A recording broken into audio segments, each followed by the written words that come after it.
My name is Ruby Fallon. I was 17 years old, and a senior student working hard to win the scholarship that could change my whole life. I came from a small home where every coin mattered, and I pushed myself every day because I wanted a better future for my mother and me.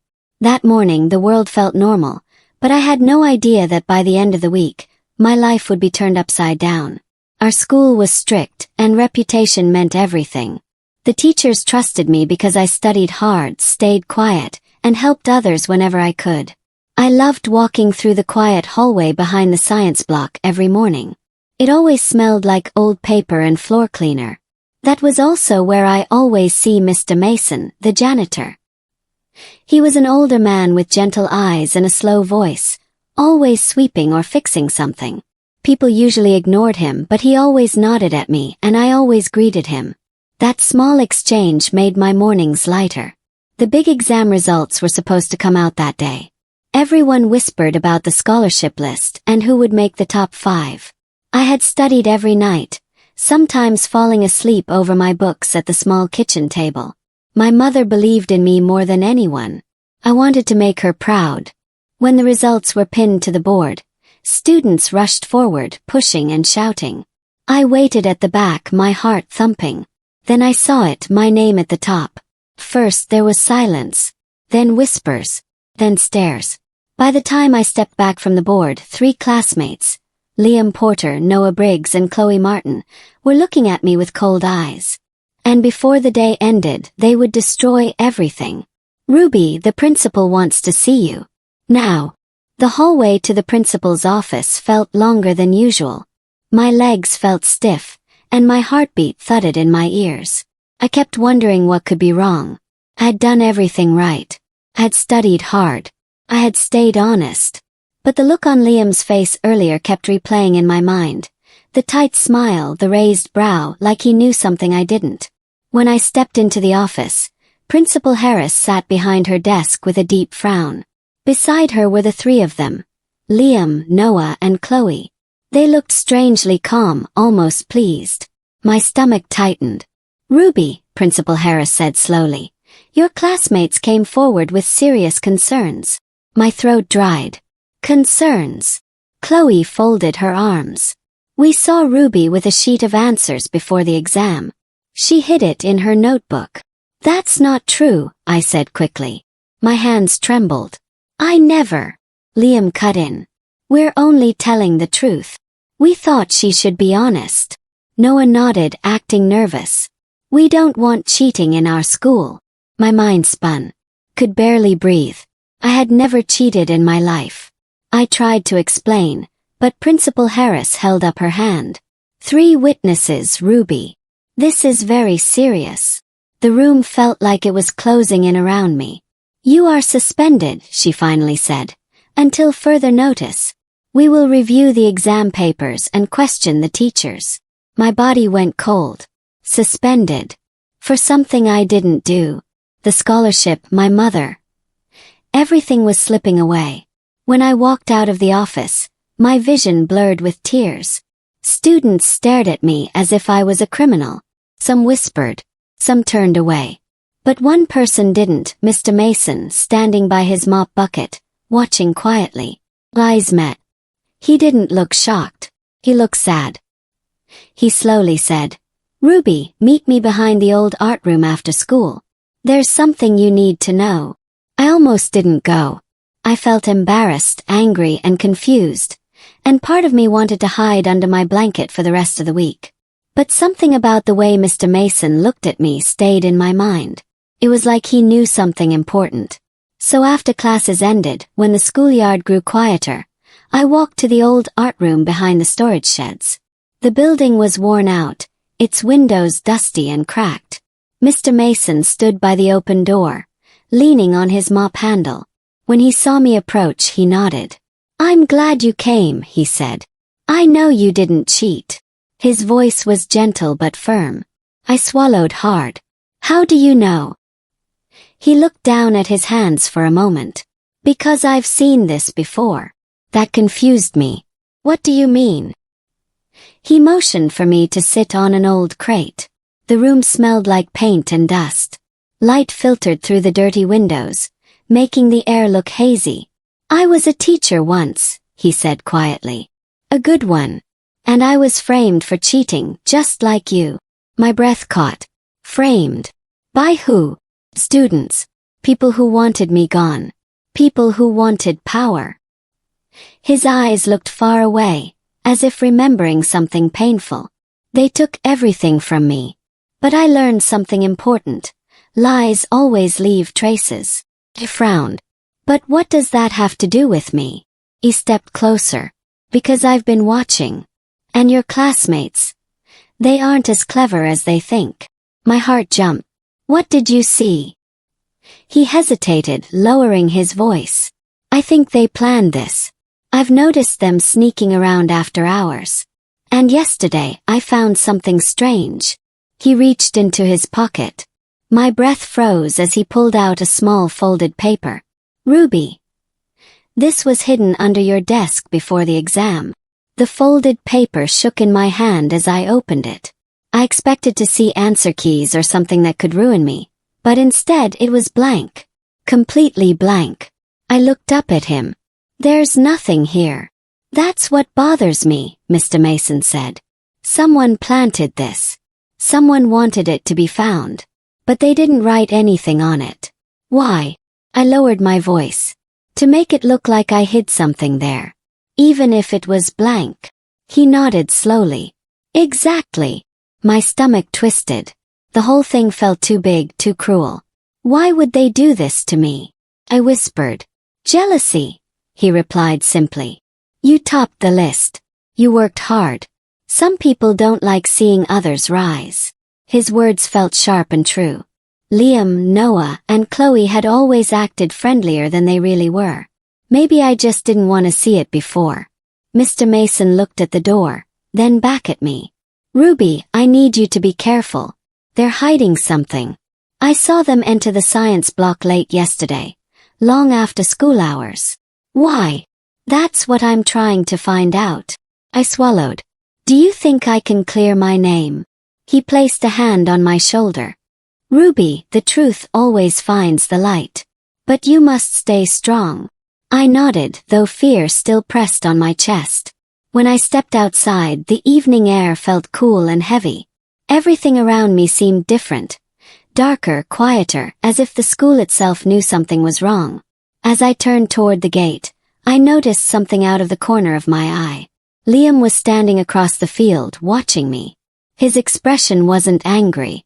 It was worried. The next morning, Mr. Mason didn't show up to work, and no one knew where he went. The next morning felt strange from the moment I stepped into the schoolyard. Something was missing. The usual sound of Mr. Mason's broom brushing across the tiles wasn't there. His mop bucket wasn't beside the hallway wall. His storage room door, which was always propped open, was shut tight. I tried not to panic, but a heavy feeling grew inside me. He promised to keep looking for the truth. Why would he suddenly disappear? When I walked into class, the whispers hit me immediately. Some students moved away. Others stared.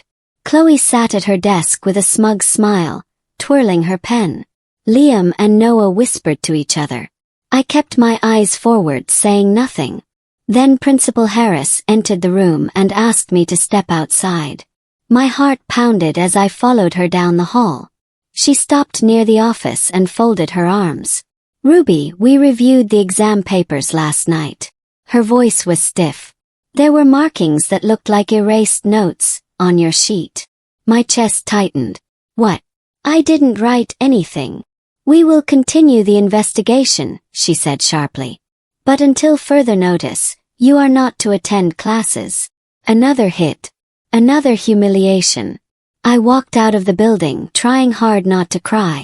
My feet felt heavy as I made my way toward the back courtyard, the last place I saw Mr. Mason. I stared at the old art room door, remembering his calm voice and the folded blank paper. As I stood there, something caught my eye. A tiny envelope, taped beneath the doorframe. My name was written on it, in Mr. Mason's handwriting. My hands shook as I pulled it free and opened it. Inside was only a small card with 5 words written in dark ink. Find the room they hide in. My breath caught. Which room? A shadow suddenly moved behind me. I spun around fast, my heart leaping. But when I turned, there was no one there. Only the empty courtyard, the peeling paint on the walls, and the sound of birds somewhere above the roof. Maybe it was just the wind. Or maybe someone had been watching. I clutched the note in my hand, feeling the pressure rise in my chest. Find the room they hide in. That meant Liam, Noah, and Chloe were using some place in the school to plan everything. But where? The school had many old rooms no one used anymore. Storage closets, broken labs, dusty practice rooms. Could be any one of them. I needed clues. I needed to watch them the way Mr. Mason watched. I decided to return to the hallway near the science block, where he said he saw them the previous night. I walked quietly, staying close to the wall so no teacher would notice me.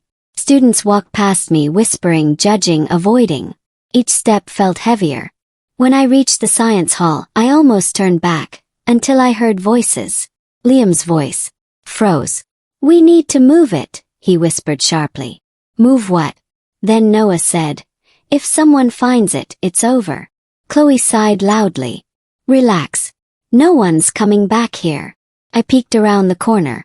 They were near the old chemistry lab, a room that had been locked for years after a fire accident. I saw Liam pull out a small silver key from his pocket. Key. They had a key to a room no student should have access to. My pulse hammered. I stepped back quickly before they saw me. When their voices faded, I hurried to the door and pressed my hand against it. It was locked, but someone had scratched something into the wood near the doorknob. A single word. Tomorrow. That night, someone slipped another envelope under my front door. I found the envelope after dinner. My mother had already gone to bed, tired after a long shift, so the house was quiet. When I picked up the thin white envelope, a shiver traveled through me. There was no name on it this time, but I knew instantly who it was from. My hand shook as I opened it. Inside was a small piece of lined paper with a message written in the same neat handwriting as before. "Do not go to the old chemistry lab alone. They are watching. Wait." I sat down at the kitchen table, breathing hard. Mr. Mason was still out there somewhere. He hadn't abandoned me. He was guiding me. But if he was still watching, where was he? Why hadn't he returned to school? I tried to piece everything together. The blank paper under my desk, the strange erased notes on my exam sheet, the messages, the old chemistry lab, the silver key. Someone had set me up carefully, and they were hiding something in that room. But what? The next morning, I returned to school even though Principal Harris told me not to attend classes. I kept to the edges of the buildings, avoiding teachers and crowded hallways. My heart raced with every step. I had to see what Liam, Noah, and Chloe would do today. Near lunchtime, I spotted them near the science wing again, whispering. Liam held a folder tight under his arm. Chloe looked jumpy, glancing around every few seconds. Noah looked pale. Then suddenly Liam pulled the silver key out again. This was it. I crouched behind a row of lockers as they unlocked the door and stepped inside. The moment the door shut, I hurried closer. Through the small glass panel, I could barely make out their shapes moving around inside. My hand pressed against the cold door. What were they hiding? A quiet voice behind me whispered, "Ruby, step away from that door. Now." I jumped and spun around, my heart almost stopping. Standing there was Principal Harris, her face pale and stiff. Her eyes moved from me to the door behind me. I stepped back quickly, trying to find words, but nothing came out. "Ruby Fallon," she said softly, too softly. "You should not be here." Her tone sent a cold wave through me. I looked at the closed door again. My thoughts raced. Should I tell her what I heard? What I saw? Should I mention the key? The envelope? But something about her expression made me freeze. She wasn't surprised to see me there. She was worried. And she kept staring at the chemistry lab door, like she already knew what was inside. I began, but she cut me off gently. "Come with me," she said. I swallowed hard and followed, though every part of me wanted to run the other way. We walked down the hallway, past the empty classrooms and toward her office. The farther we walked, the tighter my chest felt. When we reached her office, she closed the door softly and turned to me. "Ruby," she said, "I don't want you to get into deeper trouble. You're suspended. If you start wandering around rooms you're not allowed in, people will think you're hiding something." "But I'm not," I blurted out. "They're hiding something. Liam, Noah, Chloe."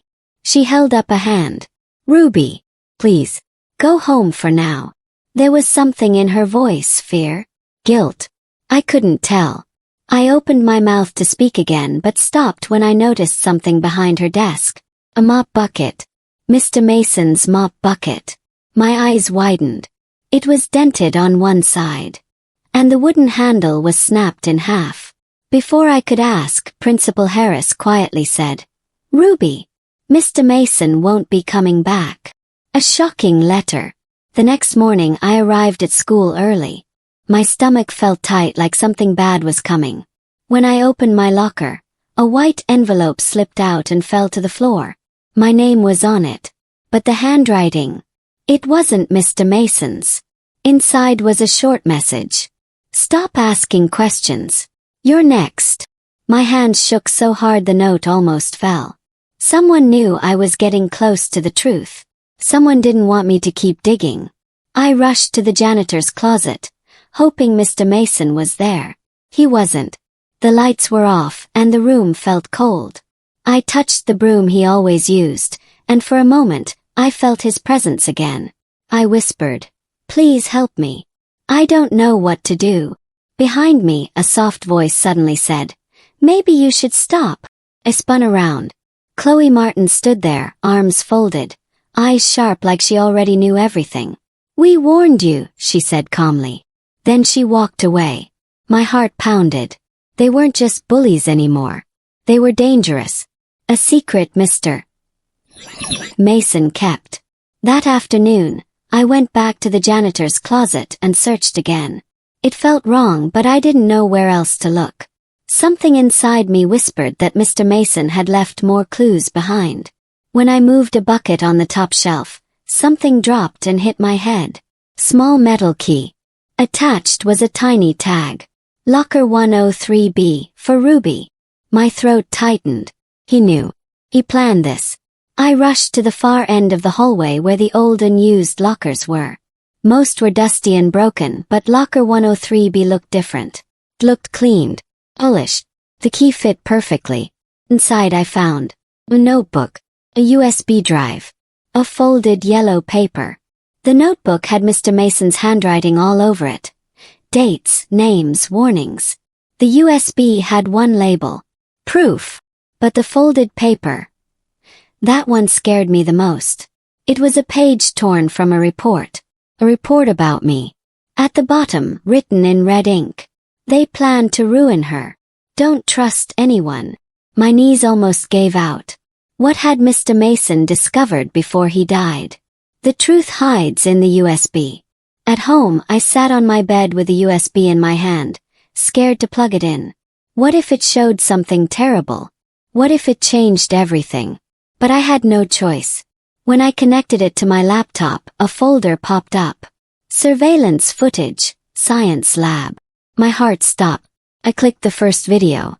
There they were. Liam, Noah, Chloe. They weren't just bullying me, they were setting me up. I watched them steal chemicals, pour them onto the tabletops, and then carve the words that got me suspended. Right before turning off the camera, Liam smirked and said, "By the time the school blames Ruby, we'll look innocent." Covered my mouth. Tears spilled everywhere. Mr. Mason had saved this. He knew something was wrong. He was trying to protect me. A new question hit me so hard I froze. If Mr. Mason knew they set me up, did they know he knew? Was that why he died? The night I couldn't sleep. I didn't sleep that night. Every time I closed my eyes, I saw Liam's smirk, Chloe's cold stare, Noah's nervous laugh. Everything made sense now. They hated me enough to destroy my whole life. But why? Why go that far? At midnight, I heard a noise at my window. Soft tap. Then another. I slowly lifted the curtain. No one was there. Just the wind. But on the sill, stuck under a rock, was a tiny piece of paper. With 2 words. Stop now. I stepped back, breathing fast. Someone had come to my house. Someone was watching me. I checked every corner of my room and sat on my bed, hugging my knees. The fear felt heavier than anything I had ever felt before. But deep inside that fear, something else grew. Anger. They took my peace. They took my trust. They took Mr. Mason. But they weren't going to take the truth. Not anymore. I make a decision. In the morning, everything felt different. I wasn't just scared anymore. I was ready. The first thing I did was print 3 copies of the video evidence. I put them in 3 envelopes.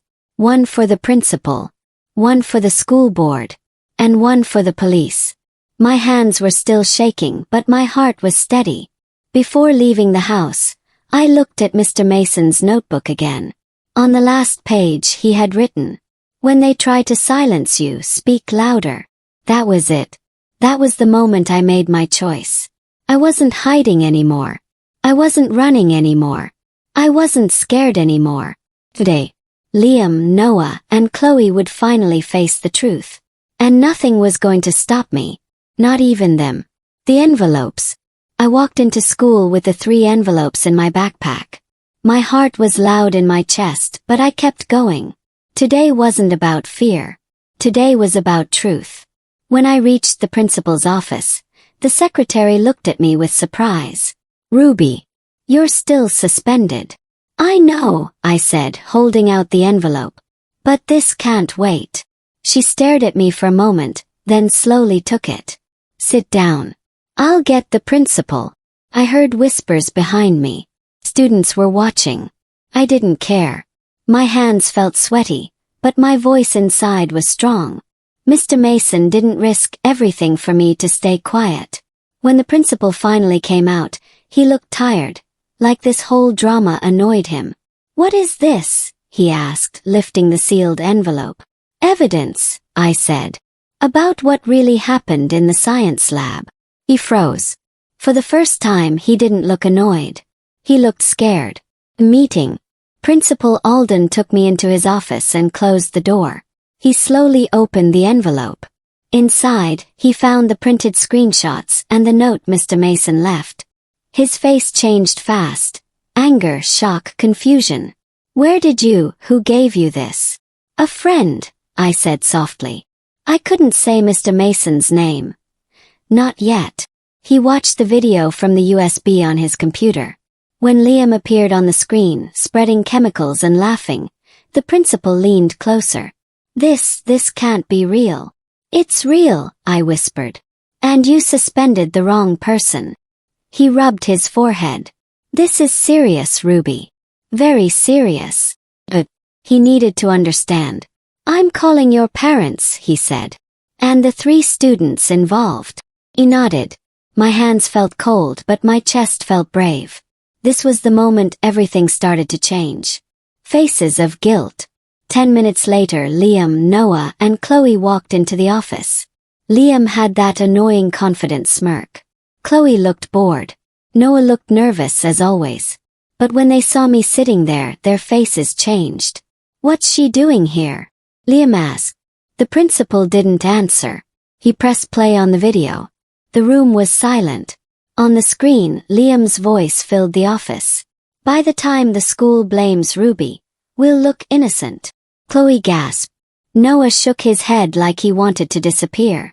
Liam's face turned white. "That's edited," Liam shouted. "It's not," the principal said sharply. "And we will send it for verification." Chloe burst into tears. Noah stared at the floor. Liam clenched his jaw like he was about to break something. I didn't say anything. I didn't need to. The truth spoke for me. The call from the police. After the meeting, the principal told me to wait in the office while he handled the situation. My stomach twisted with mixed feelings. Relief, fear, anger, and something else I couldn't name. When my parents arrived, they hugged me so tightly I almost cried again. My mom looked angry. At the school, at the situation, maybe even at herself for not knowing sooner. Then Principal Alden came back into the room. "Ruby," he said gently, "the police would like to speak with you. They got your evidence." My heart skipped. The police? Yes. This is bigger than school rules. This involves vandalism, harassment, and possibly more. I swallowed hard. Okay. I wasn't sure if I was ready, but I knew I had to be. The truth about Mr. Mason. At the police station, a female officer spoke kindly to me. She asked simple questions. When I found the USB, what Mr. Mason had told me before he died, and if I felt threatened. I answered everything honestly. Then she said something that made my whole world stop. "Ruby, Mr. Mason filed a report about those 3 students 3 days before he passed away. He said he feared they were planning something dangerous." I felt my breath fade. "He tried to protect you," she continued. "He even warned us to keep an eye on them. But we didn't have enough evidence at the time." My eyes filled with tears. Mr. Mason hadn't just been kind. He had risked everything for me. The officer placed a gentle hand on my shoulder. "We'll continue the investigation into his death. You did the right thing by coming forward." As we left the station, I whispered softly, "Thank you, Mr. Mason." The wind outside felt warm, almost like an answer. The school assembly. The next morning, the entire school was called to an emergency assembly. I sat in the front row with my parents. I felt everyone staring at me. Some curious, some confused, some guilty because they had judged me too fast. Principal Alden stood on stage, looking more serious than I had ever seen. "Students," he said into the microphone, "we have made a terrible mistake." A loud wave of whispers filled the hall. He raised a hand. "Last week, Ruby Fallon was suspended for cheating and damaging school property. New evidence proves she is innocent." My heart thumped hard. The principal continued. "The ones responsible are Liam Porter, Noah Briggs, and Chloe Martin." Gasps filled the room. Someone dropped their backpack. Teachers looked shocked. Liam's face turned red. Chloe cried quietly. Noah looked like he might faint. "The police are handling the matter," the principal added. "And we owe Ruby an apology." Everyone turned toward me. I wanted to disappear, but I lifted my chin instead. Standing up for the truth meant standing up in front of everyone, even when it hurt. The apologies. After the assembly, students came to me one by one. Some apologized softly. Some stood far away but mouthed sorry. Even teachers looked embarrassed. But the biggest shock came when Liam walked toward me. He didn't smirk. He didn't try to lie. He looked defeated. "Ruby," he said quietly, "I messed up. I didn't think it would go this far. I'm sorry." I stared at him. For a long time I had imagined this moment. I thought I would yell or cry or feel satisfied. But instead, felt tired. "You hurt me," I said. "And you hurt someone who tried to protect me." His face fell. "I know." Noah came next, whispering, "I'm sorry. I should have stopped it." Chloe came last, wiping her eyes. "I never wanted to ruin your life. I was jealous. I'm so sorry." I didn't say I forgave them. Not yet. But I nodded. They needed to hear the word truth before they heard forgiveness. The letter from the board. A week later I received a letter in the mail. My heart raced as I opened it. My mom stood behind me, hands on my shoulders. Inside was a formal letter with big, bold words. "Congratulations, Ruby Fallon. You have been awarded the Future Scholars Grant." Froze. I read it again. And again. My mom covered her mouth. "You got the scholarship, Ruby." I felt tears spill down my cheeks. The letter continued. "Your teachers praised your honesty, bravery, and commitment to learning during difficult circumstances. These qualities show real leadership. This scholarship wasn't just about my grades anymore. It was about everything I had fought through. The lies, the shame, the fear, the loss of Mr. Mason, the long journey toward clearing my name. And now, finally, something good. I closed my eyes and whispered, "This is for you, Mr. Mason." The memorial. The school decided to honor Mr. Mason with a small memorial garden behind the science building. They planted white roses, his favorite flower, and placed a stone plaque with his name. The principal invited me to speak. My hands shook as I stepped forward. "Mr. Mason wasn't just a janitor," I said. "He was someone who believed in truth, even when the world didn't. When I thought everyone had turned against me, he helped me, even when he had nothing to gain." Took a breath. "He didn't live long enough to see the truth come out. But I know he already knew, because he trusted me when no one else did." Teachers wiped tears. Students bowed their heads. The wind moved gently through the roses. I placed the note he left me. "The truth always finds the light," in a small glass frame beside the plaque.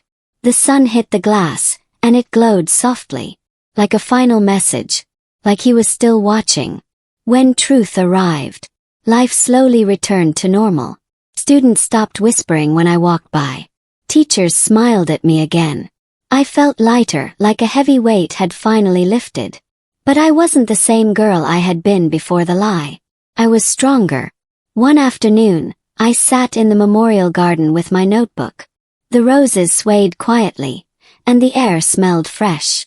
I whispered, "I hope you're proud of me." In my heart I felt he was. Then I wrote the last line of my personal journal, the line that closed this painful, powerful chapter of my life. "When the truth walks slowly, it still arrives, stronger than any lie."